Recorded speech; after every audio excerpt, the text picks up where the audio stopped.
UNO क्यों बना है, साथ क्यों बना है, ये तो सिर्फ बताइए आप। Why South country has been formed? आप क्या बात कर रहे हैं? बात करिए आपने नॉलेज से बात करिए, आपने ऐसा बात मत करिए। I can take the issue in India, I can take the issue America, I can take the issue South country. Why not? क्या बात करते हैं आप? पूछ सकता है नेपाल का जनता है थोड़ी, नेपाल का जनता हम मैंडेट लेंगे, कल एक रजिस्टर में लेंगे, हम यूनो को लिखाएंगे, यूनो बोलेगा सब जनता हम लेके आएंगे सिग्नेचर, उस टाइम यूनो क्या बर्बाद करेगा देश को? देश बर्बाद करने देगा किसका अधिकार नहीं है। आप क्या क्वेश्चन कर रहे हैं आपसे? आप हमारी बात सुनिए। क्या आपका बात देखिए, देश खत्म नहीं कर सकता, देश बहुत जगह बोल रहा था। आप लोग कैसा हम इनको विश्वास कर सकते हैं, कैसा हम इनको नेता मान सकते हैं? काम तो सारे दलाली का किया है, आज तक डिप्लोमेट का कोई काम नहीं किया, विकास का कोई काम नहीं किया, जनता का कोई काम नहीं किया, देश के लिए कोई काम नहीं किया। डिप्लोमेटिक डायलॉग कैसा करना है, किस टाइप में करना है, किस लेवल में करना है, उसको नहीं किया। सीधा आते बोलता है पैसा दो साइन करूंगा, और कहाँ साइन करना है जगह बताओ। These are the factors of the Nepal politician. और अपने उन लोग ने खुद ही पार्लियामेंट में 2 में हमें संविधान लेके आए बोलते हैं, और वही 2 में ओम शब्द हटाता है, तो इसका मतलब एंटी रिलीजियस है, एंटी हिंदू है। तो इन लोगों को नेपाल में रहना क्या दिया जाए? नहीं, इन लोगों को नेपाल से बर्खास्त करनी चाहिए। इसलिए हमारा एजेंडा सरकार, भारत सरकार को मैंने ये कहा है मेमोरेंडम में, 506 में है ये। इस तरीके से ये लोग देश बेचने में जाते हैं, तो भारत के साथ हमारा क्या है? भारत के साथ हमारा रोटी बेटी का रिश्ता है, हमारा संस्कार का रिश्ता है, और हमारा खान पान मिलता है। भारत में भी हिंदू है, हम भी हिंदू है, सब हम लोग एक बोल के भारत क्यों कब्जा नहीं कर रहा है? कर ले भारत हस्ताक्षेप, कर ले भारत ले, और राज्य दे दे, नेपाली राज्य दे दो, नेपाल राज नाम से, नेपाल नाम मिटा। ये मैंने आज साफ शब्दों में इसीलिए मैंने ये दिया है मुख्यमंत्री महंत योगी आदित्यनाथ जी को, मैंने दिया है प्रधानमंत्री श्री नरेंद्र मोदी जी को, देश अमित शाह जी को, राष्ट्रपति को। और क्योंकि ये मेन पिलर यही है देश में, मोहन भगत जी, ये सब 8-10 जो है मेन पिलर है, ये मेन पिलर को मैंने ये बनाया है। हिंदुत्व जनता का फेवर में हूँ, और नेपाल को हिंदू देवी देवता का जन्म स्थल को हिंदू राष्ट्र रहना चाहिए, वहाँ हिंदू राष्ट्र नहीं मिटा सकता है। 2 नंबर आपका सवाल। 3 नंबर आपका आइए चाइना में डिप्लोमेटिक डायलॉग क्या बोलता है, फॉरेन पॉलिसी क्या बोलता है। और देखिए अभी आप आइए टेक्निकल, मैं बहुत टेक्निकल बंदा हूँ, यूएन में बैठता हूँ जनेवा में, मैं मानव अधिकार का अंतर्राष्ट्रीय का उपाध्यक्ष हूँ। आप सुन लीजिए, अभी जीएनओ में मेरा ऑफिस है, यहाँ इंडिया में नहीं है। तो इसीलिए हम क्या है, संविधान क्या बोलता है, प्रोविजंस क्या है फॉरेन पॉलिसी में, नंबर 3 आर्टिकल क्या स्पीक करता है, उसके बाद में बिटवीन रिलेशन, एक सेकंड, अब मेरा ये कहना है कि जो चाइना के साथ आपका इशू है वो सरकार टू सरकार है। जब नेपाल सरकार में लगता है कि नेपाल के सब लोग बिक गए, तो वहाँ सरकार बदलिए। रेफेंडर के लिए मेरा पास एक ही पॉइंट है, रेफेंडर करने जाऊंगा तो मुझे शूट कर दिया जाएगा, इसलिए मेरा सिक्योरिटी ऑनलाइन सिक्योरिटी। अच्छा, आपको शूट कर देंगे वो? आप शूट कर देंगे, ये 100% अभी कर ही रहा है, जो बोलता है मार्केट में कर ही रहा है। तो इसीलिए एक पॉइंट में उसने, उसका बाद में उसका स्टेप पे हम क्या कर सकते हैं कि हम यूएनओ को बोल सकते हैं भाई आप जुडिशरी क्यों नहीं जाते? जुडिशरी, अच्छा जुडिशरी सीआरपीसी 482 बोलता है, 482 सीआरपीसी में हमको तहत इनको सुप्रीम कोर्ट जाना है according to provision of judiciary. वकील बात करते, मैं अभी वकील बन जाऊँ आपके साथ। तो उसके बाद में क्या बोलता है, 485 सीआरपीसी जुडिशरी बोलता है हम वहां, और वहां में जज ऐसा बिका पड़ा हुआ है जो भी कर देता है। इसलिए नेपाल में ना कानून है, ना आपका सुरक्षा है, ना आपका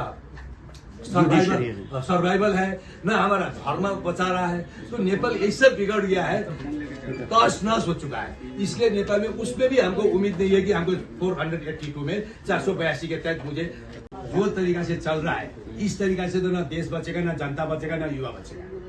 3 पॉइंट आप एकदम क्लियर हो जाइए।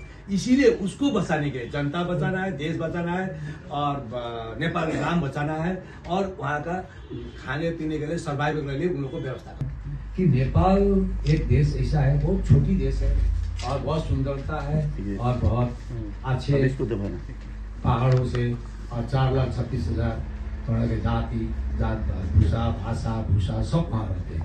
वहाँ में अभी एक बिल लाया, देखिए एक एक करके जनता के ऊपर हत्या कर रहा है, और जनता को हत्या मतलब गोली से दर्द नहीं कर रहा है, कागजों से कर रहा है।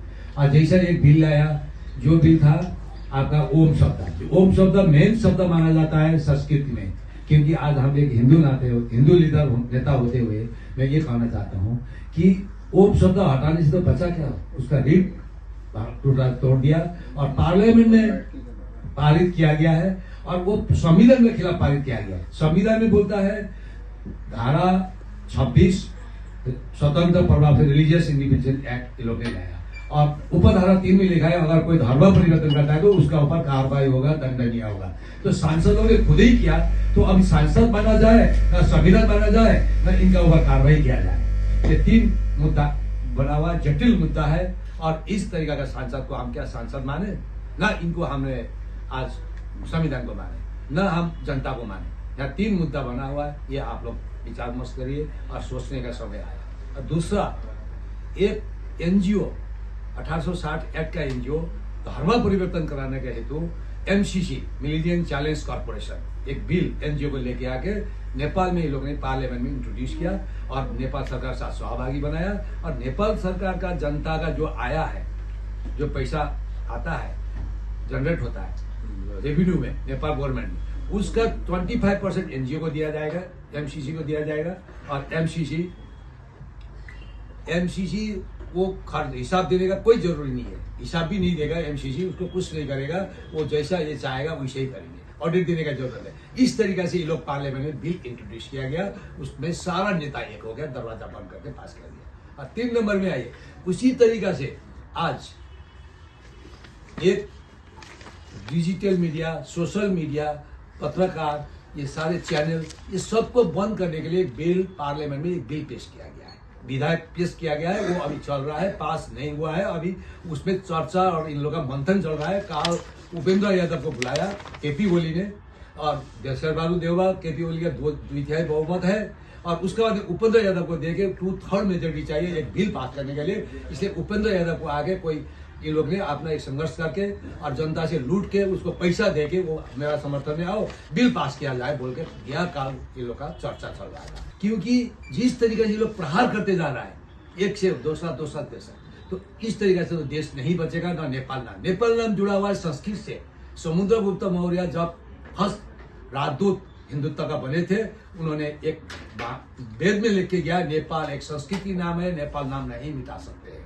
तो उसका ये लोग खत्म करने के लिए षड्यंत्र चल रहा है, इसलिए बिल पास। और तीसरा ये आप एक राष्ट्रीय परिचय नेशनल आइडेंटिटी बोल के एक बिल लेके आया और वो जो रवि लामछे ने अभी जो उसके पीछे जो लग रहा है, रवि लामछे ने आप लोग सुने होंगे, रवि लामछे अभी चर्चित में है, चर्चा में है नेपाल में। उसने क्या किया है 1200 करोड़ में डोनाल्ड ट्रम्प जो बाइडेन से कॉन्टैक्ट लिया, उसके बाद में उसको नेपाल में इंट्रोड्यूस करना है। 31 मार्च तक इसको पूरा इंप्लीमेंट करके सबको, जैसे ओम शब्द हटाया, अब हिंदुत्व का इम्पोर्टेंट खत्म कर दिया और उसको लेके आएगा अभी जिसका सिटीजनशिप है, जिसका ऑल नागरिक है, ऑल आइडेंटिटी है और डिपार्टमेंट का आइडेंटिटी, उसका बावजूद एक नेशनल आइडेंटिटी बोल के एक बिल आया और 16 करोड़ रुपया कमर्शियल बैंक नेपाल से लोन लिया।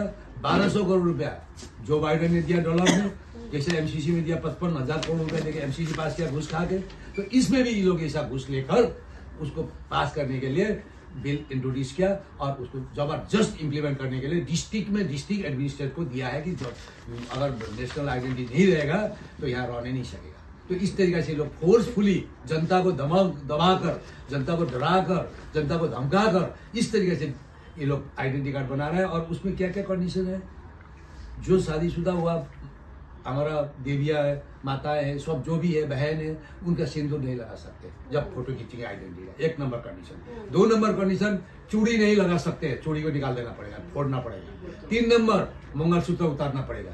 4 नंबर, तिलक नहीं लगा पाएंगे। 5 नंबर, पैंट शर्ट पहन के, साड़ी जोड़ी तो ड्रेस तो पोशाक तो छोड़िए, पैंट और शर्ट पहन के फोटो खिंचाना पड़ेगा, वो बनेगा राष्ट्रीय परिचय।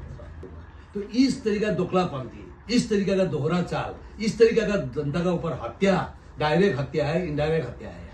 डायरेक्ट भी कर रहे हैं, इनडायरेक्ट भी कर रहे हैं। जो सड़क में आगे उनको डायरेक्ट हत्या कर रहा है और इनडायरेक्ट कर रहे हैं, कागज में कर रहे हैं।